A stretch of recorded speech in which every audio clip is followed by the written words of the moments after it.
So next up in the Royal Armouries Windlass line that I have been working on for the last couple of years is IX.2638, a glamorous number but doesn't really represent how special this sword is. So at first sight you might think, it's a one-handed arming sword, Matt. You might even think 15th century, and you'd be correct.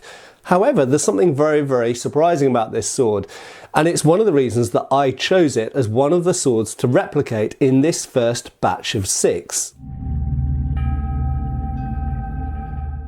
And at this point it would be good to remind you that these are replicas, very, very close replicas. I am not aware of anybody who has taken as many measurements of these swords and photographs of the details and been through this many prototype stages to get to what you look at now.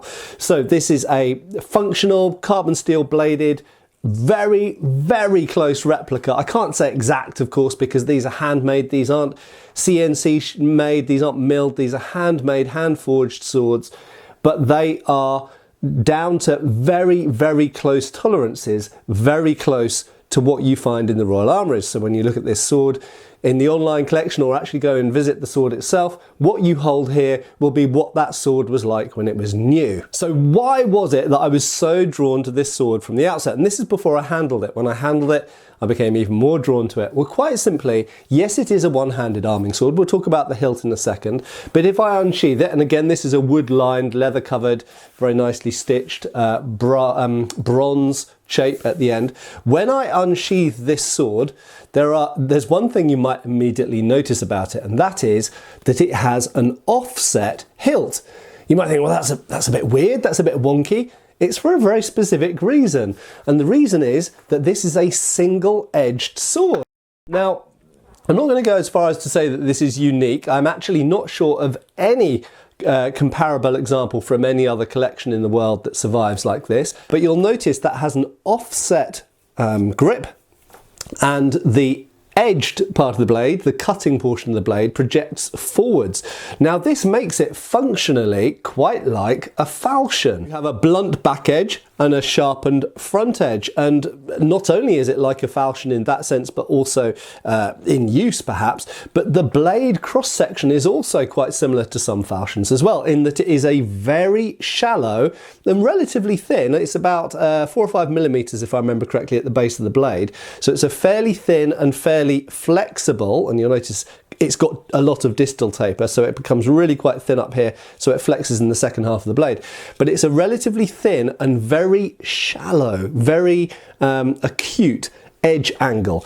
This means that this particular sword, and of course it's quite broad as well, with a fairly bulbous, even all the way out to the tip. It's not a particularly acute tip. So unlike lots of swords in this period, which are quite narrow and quite pointy for penetrating armour and getting between gaps in armour, this is a sword which is really specialised towards the cut. Not to say you can't thrust with it, of course, you can thrust with any pointy bit of metal, and certainly against unarmoured or lightly equipped opponents, this point is still going to be highly effective. And remember, it's quite thin and flat, so it's going to shear through, cut through things fairly easily, and it is pointy. And also it has a false edge down to here. False edge means a bevel added on the back, what's otherwise a blunt wedge section blade, and it has a bevel on the back just like the original, exactly the same proportion, same weight, same length, same distal taper, same flex, same pointer balance, all the same as the original.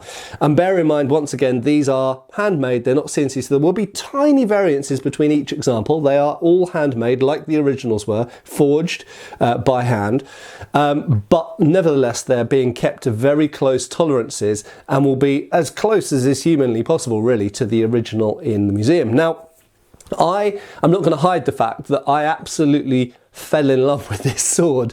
Out of the batch of 6 swords that we selected for, or that I selected for replication, this was the one that I liked it, but it really, really grabbed me. I absolutely adore this sword, and the replica is no different. This is absolutely gorgeous in the hand. Now, I had to make a few creative choices because the original was missing its grip.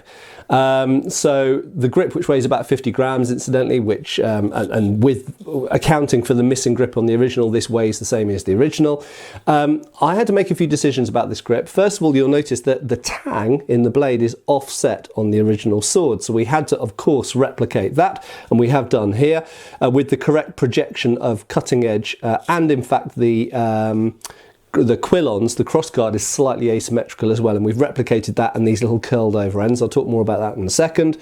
But this grip, you'll notice that it had to, one detail we had to get right was it had to meet this rather thin crossguard. The crossguard isn't very bulbous at the centre like some swords of this period are.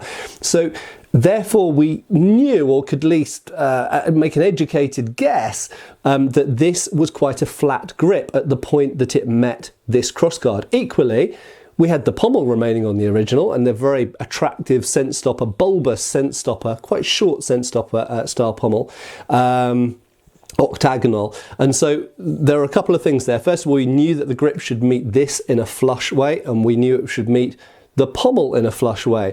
Now this has two interesting effects. First of all, because the grip gets thicker as it goes down, it really locks your hand in place and keeps a good grip on the sword. But secondly, because the grip is so flat where it meets the crossguard, it gives you absolutely superb edge alignment. Now, anybody who cuts things with sharp swords will know that when you combine a broad, thin, flat blade with an acute edge geometry and a flat grip that locks and indexes that edge, this is going to be a fearsome cutting sword. And despite the fact it looks like an arming sword, the way it performs and the way it handles is an absolute beast of a cutter. So I think this is going to be a popular one for the cutters out there. The crossguard, as mentioned, it's got a fairly subtle shape. It does actually have a sort of softened hexagonal section. So you notice we have rounded it slightly because although it is hexagonal, it doesn't really have sharp edges on the original. So we've chosen to emulate that. And it's got these really quite dainty and carefully formed little hooks at the end. As has been mentioned in regards to other swords, if an opponent's blade were to slide down your blade, it does lock that in there and it helps control their blade and helps prevent their blade from sliding off the end of the guard. And it looks good as well, and functionally it means that if you're wearing this and hitting the end here, you've got a large surface, it's not going to dig into you or hurt you or anything like that. So it's good for you, bad for the opponent. And the pommel as well, I'm particularly fond of. I think it's got very, very nice proportions. Obviously the blade is carbon steel and peened at the end, completely functional, real sword. And I'm so delighted with how this has come out. I think that this is going to be super, super popular sword, particularly, as I say, for people who enjoy cutting. Things like tatami mats, I think this should perform really, really well. And this is really what this sword is built for. It's built for cutting. Awesome sword. Now, the original of this sword in the Royal Armouries, catalogue number IX.2638, was purchased by them in 1984 on the open market, and it was reputed to have been found with the Castillon hoard of swords coming from the River Dordogne in France, which was discovered in the 1970s, and that was a hoard of 80 swords which are possibly associated with the Battle of Castillon. That's an ongoing research project, but it was an unprecedented find in the riverbanks, preserved by the low oxygen content of the riverbanks and the mud there that preserved them. The organic material on them had gone, no scabbards, no grips, but the metal, the steel of them had been preserved extraordinarily well. And looking at the original example, it does seem to match the other Castillon hoard swords.